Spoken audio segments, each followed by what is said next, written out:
안녕하세요. 뉴로파마콜로지 베타 아드레날직 안타고니스트에 대해 발표할 이송현입니다. 제가 발표할 약들은 이렇게 6가지가 있고요. 베타 아드레날직 안타고니스트는 이렇게 3세대로 나뉘는데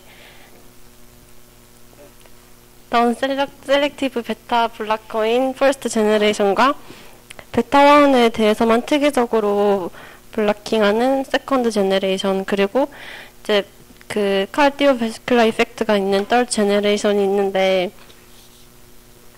제가 발표할 것은 이제 떨드 제너레이션에 해당하는 약물들입니다.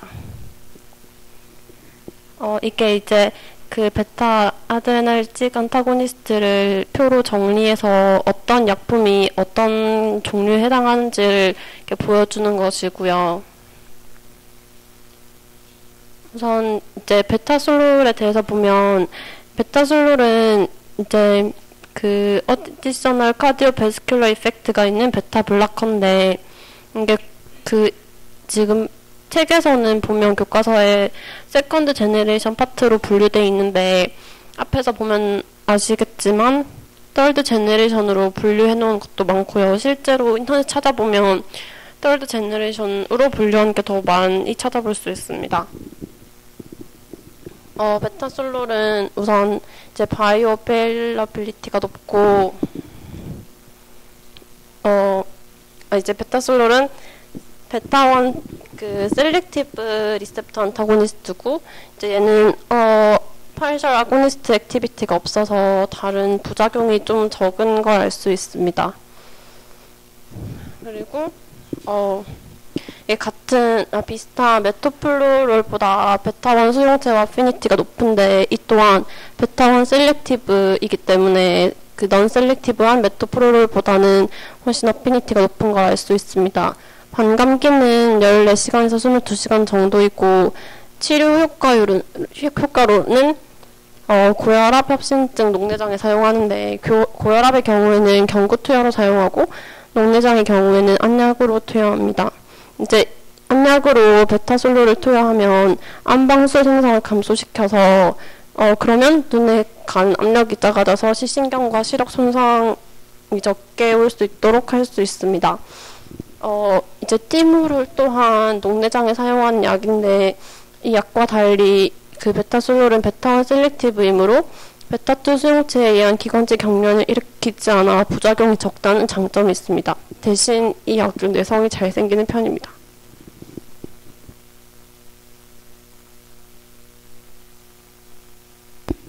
이제 그럼 본격적으로 3세대 베타 블라커에 대해서 알아볼 텐데요. 이 3세대 베타 블라커는 어디셔널 카디오베스큘러 이펙트가 있는데, 어떻게 그런 카디오베스큘러 이펙트를 가지는지에는 기전이 여러 가지가 있습니다. 여기를 보시면, 칼슘이 유입되는 걸 막아서 블라킹을 시킬 수도 있고, 이 베타2 어고니스트 역할을 해서 바소다일레이션을 할 수도 있고, 이제 ROS를 억제해서 항산화로 그런 카디오베스큘러 이펙트가 있을 수도 있는데, 이 책에 있는 그림인데, 여기 NO에 해당하는 설명은 제가 찾아본 결과 잘못 들어가 있는 것 같습니다. 이 외에도 알파1 리셉터를 블락시킨다든지, 포타슘 채널을 열어서 카디오베스큘러 이펙트를 가질 수도 있습니다. 이제 처음 알아볼 약물은 라베타롤인데, 라베타롤은 알파1과 베타 리셉터 모두의 컴페터티브 안타고니스트의 역할을 합니다. 라베타롤은 2개의 광학 중심을 가지고 있고, 이제 임상적으로 사용되는 제제는 그래서 4개의 부분 입체 이성질체를 모두 균등하게 포함하고 있습니다. 이 화합물의 특성은 이제 선택적으로 알파1 수용체를 차단하고, 베타1 수용체와 베타2 수용체를 모두 차단하고, 이제 베타2 수용체의 파셜 아고니스트 역할도 또한 가지고 있습니다. 베타 수용체 차단을 위한 이 화합물의 효력이 알파1 수용체 차단을 위한 효력보다 훨씬 커서 이제 베타 리셉터 안타고니스트 쪽에 분류되어 있는 것 같습니다. 여기 보시면 이제 라베타롤의 이성질체 네 가지가 모두 있는데요. 이게 네 가지 형태가 모두 존재하긴 하지만 그 임상적 제재 사실 이제 주로 효과를 보는 것은 SR형이고 RS나 SS형은 그 제가 위키피디아에 찾아봤을 때는 거의 효력이 없다고 돼 있고 책에서는 SS형은 알파1 안타고니스트와 비슷한 효과가 있다고 나와 있습니다. 그럼 우선 RR형이 대부분의 넌셀렉티브 베타 블라커 역할을 하는데요. 셀렉티브 알파1 블라커 역할도 있지만 베타 블라커 역할이 4배가 강력합니다. 그리고 이제 SR형은 알파1 블라킹 역할이 가장 크고 베타 블라킹 역할은 거의 없는 것으로 알려져 있습니다.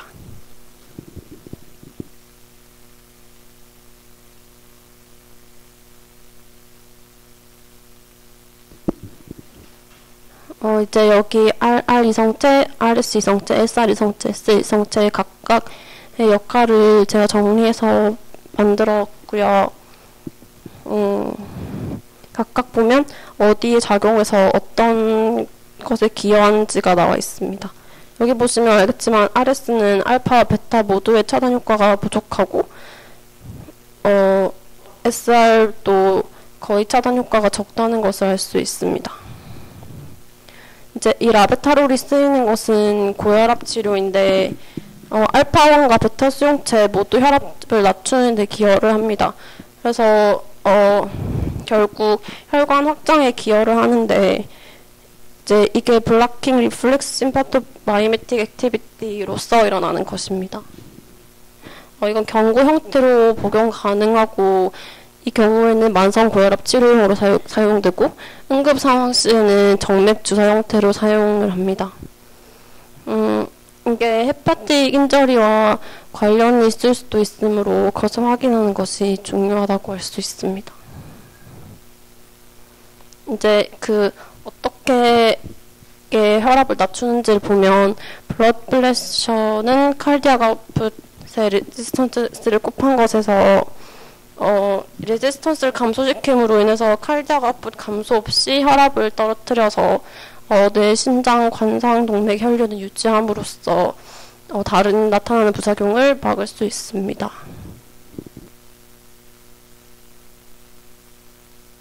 또한 이 약은 태반 전달이 거의 되지 않고 퍼스트 패스 클리어런스가 높은 약물이며 바이오 어베일러빌리티가 높습니다.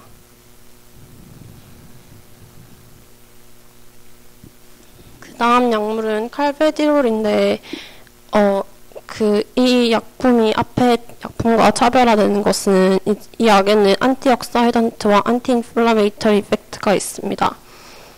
여기 이 약의 구조식을 보면 이 앞에 이 부분이 안티옥사이던트 역할을 하는 부분이고 이 부분이 베타 블러킹을 하는 부분, 이 부분이 알파1 블러킹을 하는 부분입니다. 이건 제가 인터넷에서 찾은 건데 이제 이 DNR이라는 이게 항암제를 통해서 항암제를 사용한 쥐에서 추출한 건데 이제 이 DNR을 사용하면 이렇게 해서 결국엔 이 기전을 통해서 마이오칼디얼 데미지가 오는데 그래서 칼베디롤이 어느 부분에서 효과가 있는지 알아보기 위해 실시한 실험에서 이게 이 부분에서도 효과가 있고 아니면 이 부분 모든 단계에서 약효를 나타낸 것을 볼 수 있습니다. 이제 칼베디롤은 안티옥사이던트와 안티인플라메이터리 이펙트가 있는데 ROS에 결합해서 그것을 포착해서 산화 방지제 역할을 할 수 있고요. 또 ROS 및 산소 라디칼의 생합성 자체를 억제할 수도 있습니다. 또한 이 약은 지질 과산화에서 세포막을 보호할 수도 있고 또 결국 그래서 심장을 보호하게 되는데 ROS 맥의 심근 수축력 상실을 억제해서 심장을 보호할 수 있고요. 스트레스로 유발되는 비대, 세포 자멸사, 호중구 침륜 및 활성화를 저해시킬 수 있습니다. 칼베디롤을 고용량으로 쓰면 칼슘 채널 차단이 활성화됩니다. 그래서 이 칼베디롤은 주로 고혈압이나 우려성 심부전 그리고 심근경색 후 심실기능 장애에 이용되고요. 또 심시 기능을 증가시키고 사망률을 감소시킨다는 것이 밝혀져서 이에 대한 여러 연구가 진행 중입니다. 그 다음 이제 부신도롤인데 얘는 이제 넌 셀렉티브 베타 아드레날직 안타고니스트고 약한 알파1 아드레날직 블락킹 프로퍼티가 있습니다. 얘는 이제 그 왼쪽 심실에 그 수축기 압력을 높이고 그리고 말조 저항을 감소시켜서 결국 후부하를 감소시킵니다.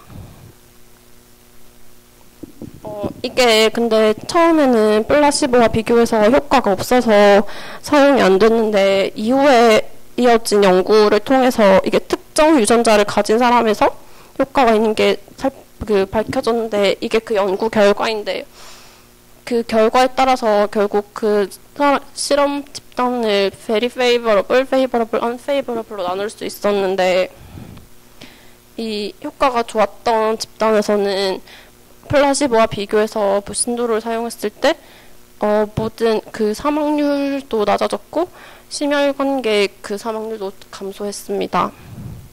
그래서 여기는 보시면 플라시보와 비교했을 때 확실히 부신도로의 효과가 있었다는 것을 볼 수 있고 여기서는 두 집단에서 차이가 없었다는 것을 알 수 있습니다.